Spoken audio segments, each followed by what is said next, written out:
จนเนาะบ่เอิ้นอาม่าเนาะ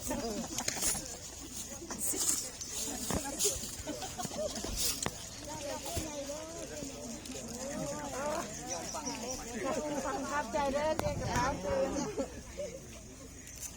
ไม่ได้แห้งดูขายบาทได้ละ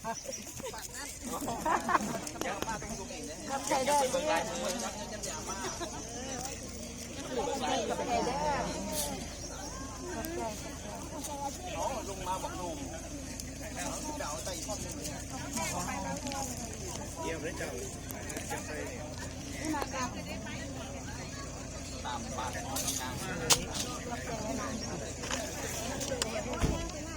จะหมัดดูเชื่อดู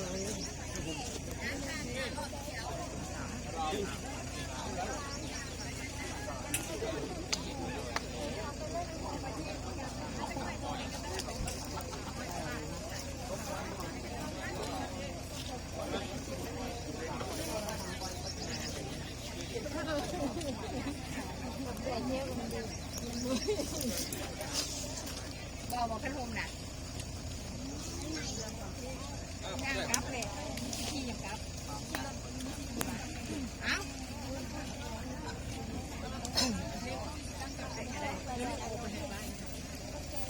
บุกกิ้งลงแล้วกิ้งลงแล้วกอดเลย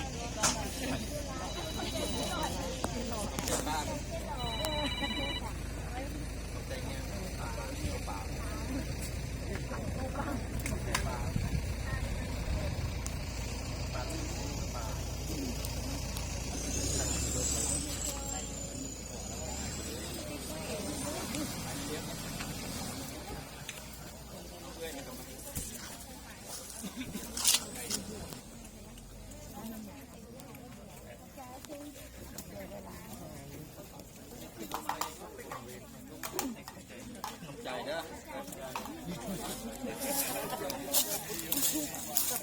เดี๋ยวต้องไป